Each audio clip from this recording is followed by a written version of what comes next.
Bom, professor Cleiton, 45 anos, casado com Elaine há 23 anos, pai do Davi, que é um jovem de 20 anos de idade que hoje cursa jornalismo na PUC Minas. Sou filho do seu Rui, da dona Lídia, cidadão vargiense que habita essa cidade desde os seus 2 anos de idade, nascido em Boa Esperança, de família espalhada por Boa Esperança, Coqueiral, Nepomuceno, Três Pontas e Varginha, com uma família que aqui na cidade tem um grande trabalho prestado na questão social. Acho que quem está nos assistindo vai se lembrar da saudosa Dona Amélia, que fundou a Associação Maria Amélia, ali no bairro de Fátima, na década de 80, e que através dela muitas pessoas e muitas famílias foram alimentadas e puderam ter acesso à saúde, quando a saúde pública ainda era muito tímida aqui no nosso município. Meu pai, fundador da Associação Refazer Santa Rita de Cássia, também prestou e presta um serviço de assistência social aqui na região do bairro Canaã e adjacências já há mais de 30 anos. Eu sou mestre em História, professor em diversas instituições de ensino no sul de Minas, em Poços de Caldas, em Guaxupé, em Alfenas, em Pouso Alegre e aqui na nossa cidade, membro da Renovação Carismática Católica há mais de 30 anos e através da Renovação Carismática Católica do Ministério de Fé e Política é que eu fui convidado para ser o representante do movimento no pleito eleitoral do ano de 2018. Olha, eu queria expressar aqui o que eu ouço dos colegas. Os colegas têm para comigo um grande respeito. Deputados antigos na casa dizem o seguinte: o deputado professor Cleiton parece que já está aqui há muito tempo, já está aqui há muitos mandatos. Isso por conta do diálogo, por conta da construção política e, acima de tudo, por causa dos meus posicionamentos, que na Assembleia sempre foram posicionamentos muito incisivos em defesa das bandeiras que eu carrego e que, para mim, são inegociáveis. Eu estive na Comissão de Educação o tempo todo, como vice-presidente da Comissão de Participação Popular, que é a comissão mais importante, na minha opinião, porque é aquela que abarca todos os assuntos. Fui suplente da Comissão de Saúde, onde eu estive também diversas vezes, por estar ali na Assembleia constantemente. Na Comissão de Defesa dos Direitos da Pessoa com Deficiência, na Comissão de Turismo e Gastronomia. Também coordenei a Frente Parlamentar Itamar Franco em defesa do Lago de Furnas e do Lago de Peixoto, a Frente Parlamentar em defesa da ciência, pesquisa e tecnologia e da educação pública de qualidade, a Frente Parlamentar de combate ao suicídio, à depressão e à automutilação, trazendo essa discussão de uma temática tão importante, sobretudo no cenário pandemia e de pós-pandemia, para ser uma questão de saúde pública. Também na Frente Parlamentar que discute a questão do envolvimento da participação popular enquanto construção de política pública na Assembleia Legislativa. Meu mandato ele se tornou conhecido por várias bandeiras, por várias pautas. A pauta, por exemplo, do Lago de Furnas, onde eu me tornei o autor da Emenda Constitucional 106, que estabeleceu o tombamento dos lagos e trouxe para a questão jurídica, efetivamente, as chamadas cotas mínimas, 762 para Furnas e 663 para o Lago de Peixoto, que é considerada uma das leis mais importantes dos últimos 30 anos na Assembleia Legislativa. Também eu sou o primeiro signatário de uma das CPIs mais importantes dos últimos anos na Assembleia Legislativa, a CPI que investigou algumas denúncias que se tornaram provas de corrupção, de aparelhamento daquela que é a nossa principal companhia, a nossa principal estatal. Além de diversos projetos de lei na defesa de pessoas com deficiência, na questão de moradia, na questão de saúde pública, na questão da educação, tivemos um papel importantíssimo na emenda que estabeleceu a exigência do cumprimento do piso salarial para os profissionais de educação. Uma vez que nós nos tornamos deputado, eu sempre disse isso, é bom repetir aqui. Muita gente falava assim, você é deputado de tal segmento? Você é deputado de Varginha? Eu falei, não, sou deputado de todos os mineiros. Tanto é que eu fiz questão de andar os 4 cantos desse estado, abrindo inclusive bases em outras regiões que nós também ajudamos, não da maneira que ajudamos aqui a minha cidade, a nossa região, mas também tivemos a oportunidade de ajudar pequenos municípios no Triângulo Mineiro, na Zona da Mata, no Vale do Mucuri e na região central. Aqui em Varginha, nós fizemos uma verdadeira ação para tentarmos colocar Varginha no calendário político do estado de Minas Gerais. E explico por quê. Nós trouxemos, nesse tempo, algo inédito na história da Assembleia Legislativa para a região do sul de Minas, não só para Varginha. Tivemos aqui uma audiência pública da Comissão de Saúde para discutir a questão do Hospital Regional e dos hospitais filantrópicos do sul de Minas. Trouxemos para cá uma audiência pública da Comissão de Defesa dos Direitos da Pessoa com Deficiência para revitalizarmos a chamada Frente Sul Mineira de Defesa da Pessoa com Deficiência e trouxemos para cá 2 reuniões do PPAG, que é o Plano Plurianual de Ação Governamental, dando a várias entidades a possibilidade de participarem ativamente das discussões em torno do orçamento. Então, Varginha nunca tinha sido tão visitada pela Assembleia Legislativa quanto no nosso mandato, nessas audiências públicas, com a participação de vários agentes dessas áreas que eu citei.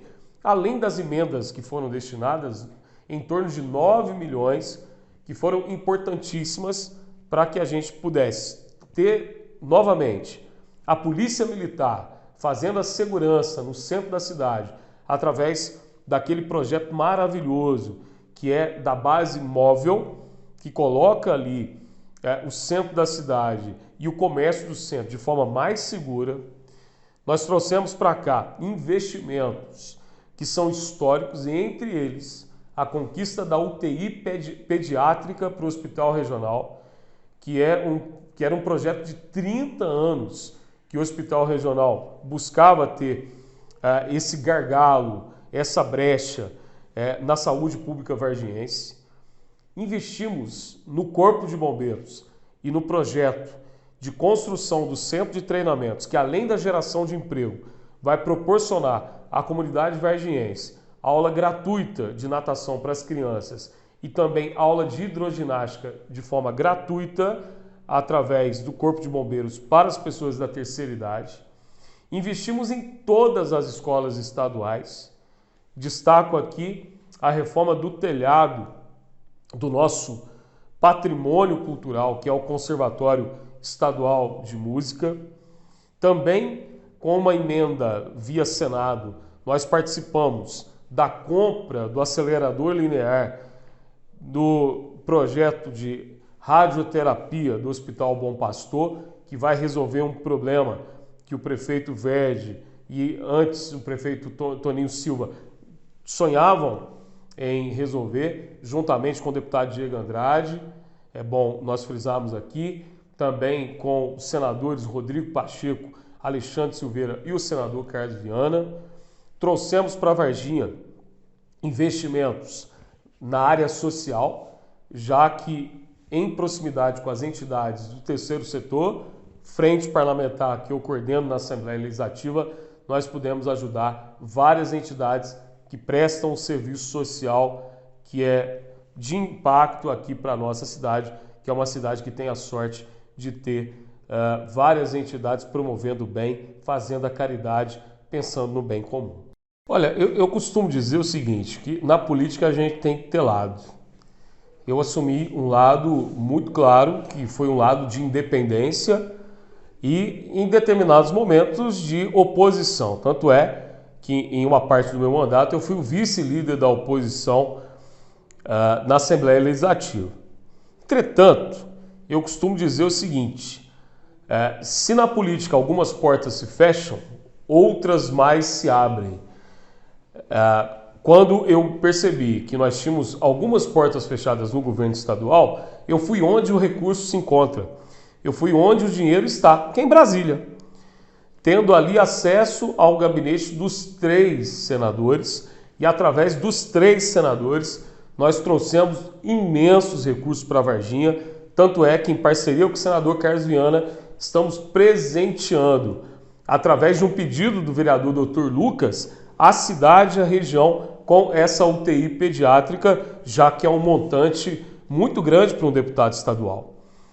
Também acabamos de trazer aqui 500 mil para a compra de um aparelho que era sonhado pelo Hospital Bom Pastor e mais algo também que era sonhado pelo hospital. Através de recursos que nós buscamos fora do nosso mandato, nós vamos colocar, com um projeto que existe ali, ar-condicionado em praticamente todo o hospital, dando dignidade aos pacientes e àqueles que os acompanham na época do calor. Aquelas divergências que nós temos na política, que elas são divergências que muitas vezes devem acontecer.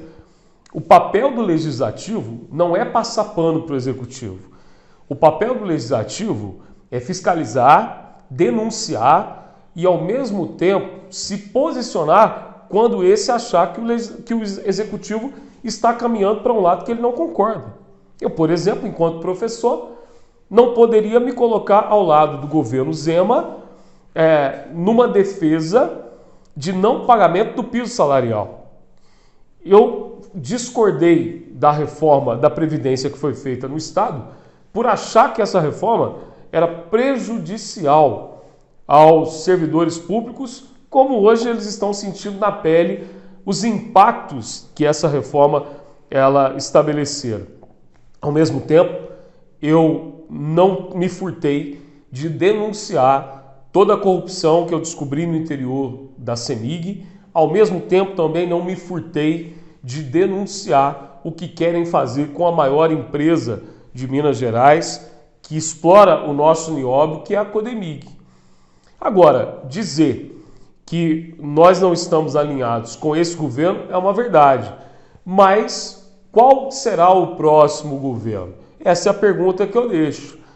E num outro governo, nós também podemos dialogar. Acho que diálogo na política é importante, mas em nenhum momento o estar na oposição ou o estar em um bloco independente fez com que Varginha e nossa região fosse prejudicada. Até porque esse é um governo que não investiu em absolutamente nada de infraestrutura, em absolutamente nada que não fosse obrigação do governo. O que nós precisamos é de uma política de Estado, não de política de governo. E enquanto estiver na Assembleia Legislativa, eu estarei lutando para que isso ocorra. Relação ótima, republicana, de proximidade, tanto com o prefeito Toninho Silva, que é um exemplo de homem público, quanto com o atual prefeito Verde. Não estivemos juntos na eleição, inclusive eu fiz questão de ir até ele para dizer que eu tinha plena convicção e plena certeza de que ele seria o prefeito de Varginha, mas que nós precisávamos de ter um candidato do nosso grupo, porque isso era importante por questões partidárias, até para aproveitar o que nós temos em Varginha, que é um diferencial quando se chega em campanha política, que é a questão da IPTV. Passada a eleição, estive lá para parabenizar o prefeito, que tem feito um brilhante trabalho. Eu acho que as eleições ainda estão muito incertas, porque nós temos várias pesquisas no interior de Minas Gerais, e são pesquisas Qualis que dão conta de que o principal concorrente às eleições, que é Alexandre Calil, que é o principal hoje oponente ao governador Zema, ele é pouco conhecido fora da região metropolitana e fora da torcida do Atlético. Então, a torcida do Atlético conhece bem e quem está na região metropolitana o conhece como prefeito de Belo Horizonte, eleito em primeiro turno reeleito em primeiro turno e que sai de Belo Horizonte com uma aprovação de 78%. As pesquisas falam que à medida que a população o conhecer, há uma tendência em que a gente tenha um crescimento e esse crescimento vai garantir também o segundo turno. Tem um outro fator também que pode pesar muito para essa questão de segundo turno em Minas Gerais. Meu amigo pessoal, a quem eu tenho imenso respeito e carinho, que é o senador Carlos Viana, ele vem com apoio do presidente Jair Bolsonaro. Então, ele é um fator que pode também gerar um certo desequilíbrio, porque ele vem com a referência de candidato oficial, de palanque oficial em Minas Gerais, do atual presidente da República, que tem aqueles seguidores que são seguidores convictos de que é importante reelegê-lo. Então, acho que nós vamos ter um segundo turno, e esse segundo turno ele é incerto, porque as pesquisas mostram que à medida que o senador Carlos Viana tiver o apoio do Bolsonaro, há uma queda de Zema, há uma subida e ascensão de Calil quando ele ficar mais conhecido, e nós podemos ter até um empate técnico lá na frente, no final do primeiro turno. São as pesquisas que estão dizendo, não sou eu. Eu, enquanto deputado estadual, nós temos as nossas limitações, mas eu quero ser na Assembleia alguém que continue a lutar por um modelo que seja diferente desse modelo atual, que é essencialmente dependente da mineração. Minas Gerais precisa voltar a ser atrativa, a trazer investimentos para cá, e por isso a gente precisa de uma reforma tributária. Nós temos um ICMS, que é um ICMS que penaliza demais os investidores e ao mesmo tempo a nossa população que consome. Nós precisamos de uma nova estrutura para as nossas estradas, porque quem quer empreender em Minas Gerais hoje tem enorme dificuldade, porque nós não temos um eixo que eu chamo de multimodal de transportes. Varginha tem um posicionamento muito importante nesse cenário, porque nós temos aqui um projeto de aeroporto de cargas que precisa ser retomado, um projeto de ferrovia que precisa ser retomado e também de término da BR-491 na sua duplicação e término da terceira faixa que liga Varginha a Três Pontas, que é algo que a gente precisa lutar para que isso se concretize. Mas nós precisamos também de um modelo diferente, sobretudo de amparo aos mais pobres e aos menos favorecidos. Qual é o modelo de sociedade que nós queremos?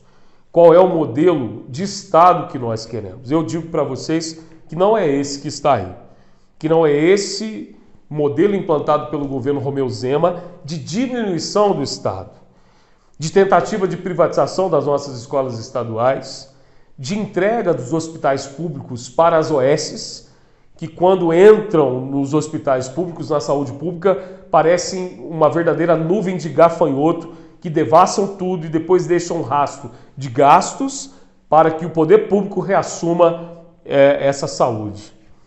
Nós precisamos de um modelo que olhe não números, não meia dúzia de empresários que recebem lá uma enormidade de benefícios fiscais. Nós precisamos de um modelo que olhe as pessoas, mas que olhe as pessoas mais necessitadas. Aquelas pessoas que estão hoje em Minas Gerais em insegurança alimentar, que não sabem o que vai comer amanhã, ou aquelas pessoas que estão em Minas Gerais passando literalmente fome. E elas estão espalhadas não só pelas regiões mais pobres, elas estão aqui também na nossa cidade. Eu sei, porque há muito tempo eu faço trabalho social aqui e não deixei de fazê-lo. Nós precisamos de um modelo de Estado que se aproxime das pessoas e que dê a elas a condição de não ficarem nas filas, de não esperarem um atendimento que não é um favor que o Estado faz, mas é, acima de tudo, um direito adquirido através da Constituição Federal e da Constituição Mineira. Nós precisamos de um professor que receba o piso salarial, que vá para uma escola que tenha estrutura, mas acima de tudo que ele tenha a estrutura tanto emocional quanto estrutura financeira para continuar exercendo a sua profissão da maneira que ele precisa exercer. Nós precisamos que o piso da enfermagem seja cumprido e que esses profissionais que deram a vida para salvar tantas outras vidas, inclusive a minha, possam ser valorizados. Nós precisamos de um maior efetivo para a Polícia Militar, para a Polícia Civil e uma estrutura para que esses guerreiros e guerreiras possam continuar cuidando da segurança das pessoas que circulam pelas nossas estradas e pelas nossas cidades. Enfim, nós precisamos de reconstruir a verdadeira identidade de um Estado. Só sairemos da crise a partir do momento em que nós tivermos investimentos públicos. A história mostra, crises só se encerram, elas só se implodem a partir do momento em que nós tivermos investimento público. É contratar gente para abrir buraco e contratar gente para fechar buraco. Essa é uma máxima que deu certo e essa máxima nós precisamos recuperar em Minas Gerais. Como deputado estadual, eu quero continuar criando leis para facilitar com que todos esses sonhos eles se concretizem. Assim como nós fizemos nesse primeiro mandato, com tantas leis que impactaram os mineiros, sobretudo aqui no sul de Minas. E a principal delas, a PEC 52, que se transformou em Emenda Constitucional 106, tombando os lagos de Furnas e Peixoto e gerando aproximadamente 35 mil empregos só nos 6 primeiros meses desse ano, a partir do momento em que nós exigimos que a Constituição Mineira fosse respeitada. No mais, a todos os varginhenses e a toda a região do sul de Minas, o meu agradecimento pela maneira que eu sou recebido nas ruas e pela maneira que as pessoas têm me tratado nas redes sociais. Muito obrigado por tudo, que Deus abençoe a todos e que abençoe, acima de tudo, esse canal de comunicação que tanta notícia de qualidade leva para a nossa gente. Grande abraço.